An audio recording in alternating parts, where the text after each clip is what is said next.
Tri-Waco, the Greater Waco Chamber of Commerce's annual Olympic and Sprint Distance Triathlon will begin at 6:30 a.m. on Sunday, July 9th at Indian Spring Park. Over 900 participants are expected for this event. The race starts with a point-to-point open water swim in the Brazos River, followed by a flat and fast bike ride on the spectator-friendly roads near the river, and finishes with a run along the Brazos River through Cameron Park, finishing on the famous suspension bridge. Tri-Waco will again include relay options, as well as the aqua bike races. Online registration is open through Friday, July 7th, 2023 at triwaco.org. The Tri-Waco Triathlon is presented by Bicycle World. Again, online registration is open through Friday, July 7th, 2023 at triwaco.org.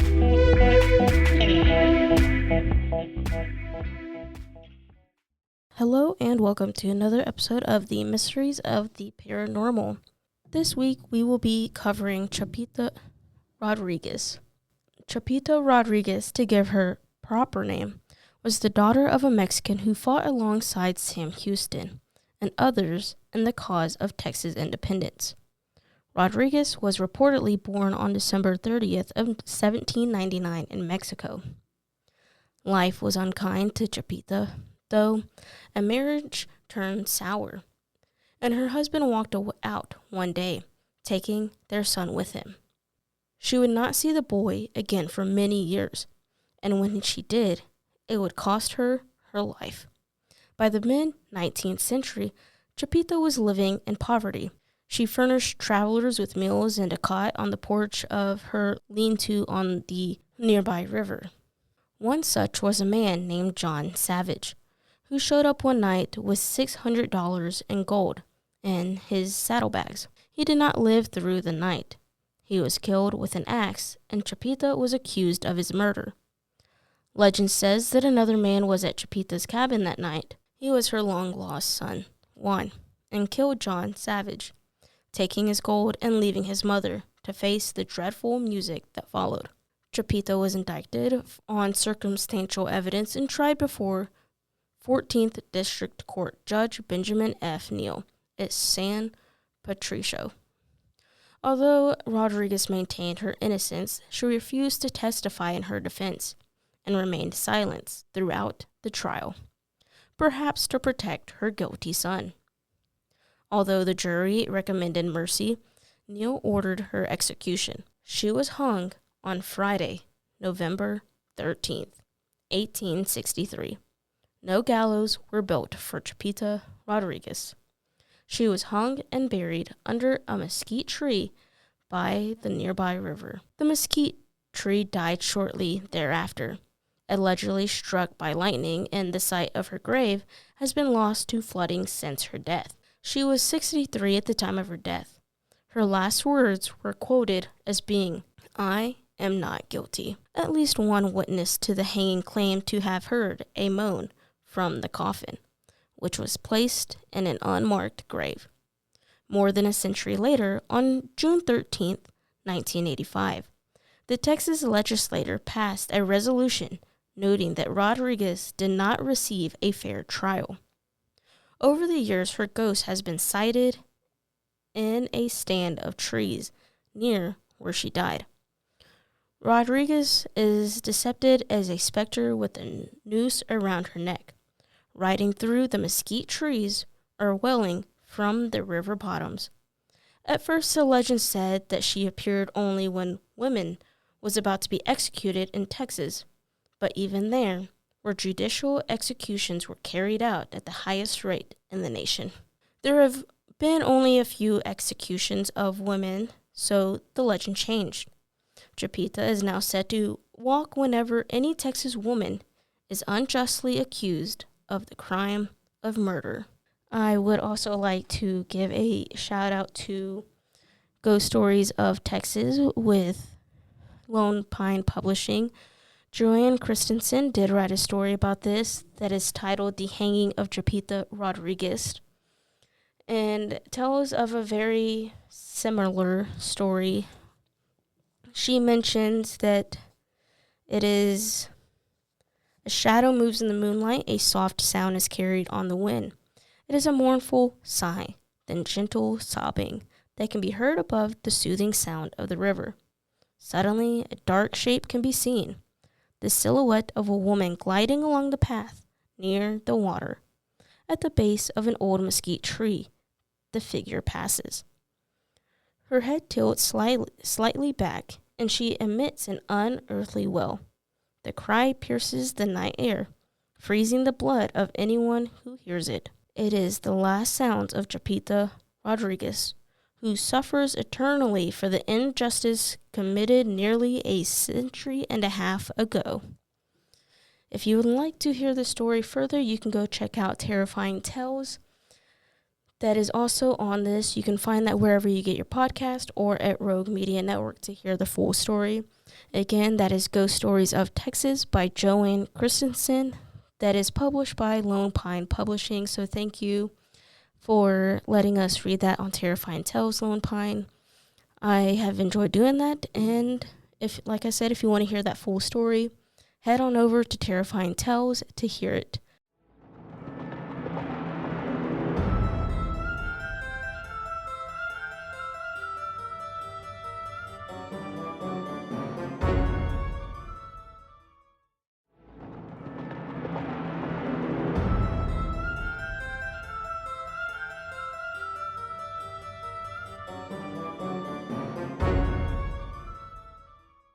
Do you like haunted houses? Think you might have psychic abilities?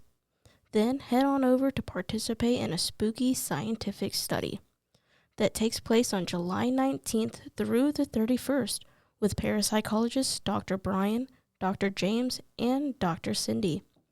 They will be conducting a study of ESP abilities in Waco, Texas. So, if you'd like to hang out in a haunted house and a beautiful church with parapsychology researchers while testing your own psychic abilities, come on over and join them. For further information on how to participate, go to the Waco Ghost Facebook page, facebook.com/Waco Ghosts, or contact Cindy Little at wacoghosts@gmail.com.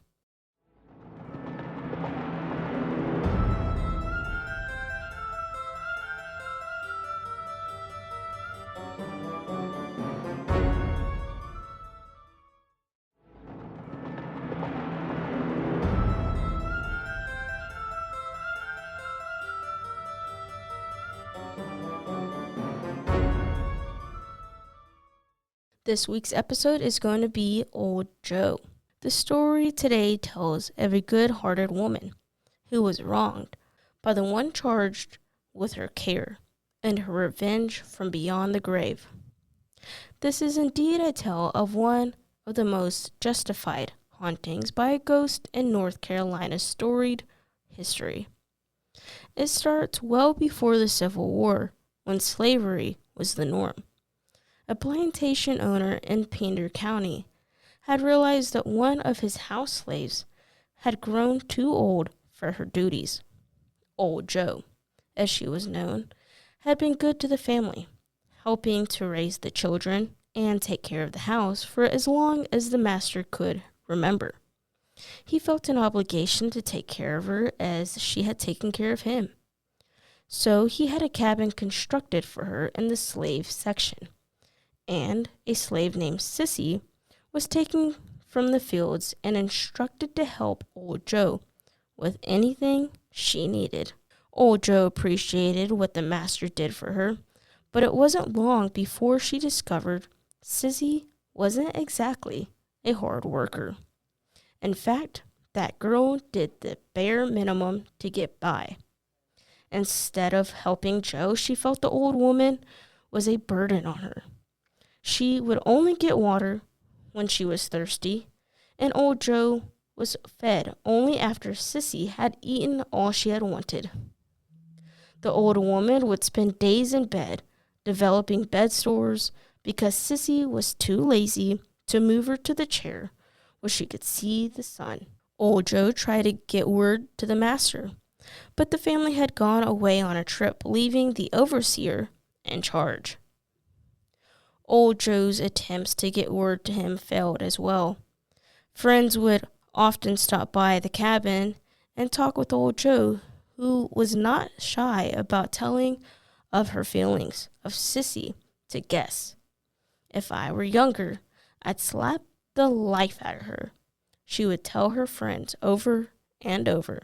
One day, Sissy was waiting at the edge of the field when the overseer rode up on his horse. Old Jo had died during the night. Crying, the young girl asked to be the one to lay out Old Jo for the funeral. The overseer agreed, thinking it was a sign of respect for the dead. What he didn't know was that Sissy didn't want anyone to know the level of neglect Jo had suffered. After the funeral, the overseer told Sissy to return to the field, but the girl refused and locked herself in Old Jo's cabin, saying she would return to the fields when her master himself ordered it. The next morning, the overseer was enraged to find Sissy not with the other workers. Pounding on the door to the cabin, he demanded the girl return to the fields. When he got no reply, he kicked the door down. The sight that met him was absolutely horrific. The girl was laying beside the door, dead. There was a look of terror on her face, and her fingers were bleeding from where she was scratching at the door to get out. Her face was bruised, and both her eyes were nearly swollen shut. The overseer couldn't understand how this had happened. There was no one else in the cabin and no sign of forced entry. The overseer was stumped. The other slaves knew exactly what had happened. Old Jo had returned to make good on her promise to slap the life out of that girl. I want to thank everyone for listening to this episode of Mysteries of the Paranormal. If you yourself have a experience with the paranormal, cryptid, or you want to hear about something in specific, you feel free to DM me at Mysteries of the Paranormal on Instagram, TikTok, Facebook. You can also find me at Mysteries of Para on Twitter. You can also email me at themysteriesoftheparanormal@gmail.com. I'd love to hear from y'all. Until then, see y'all next time.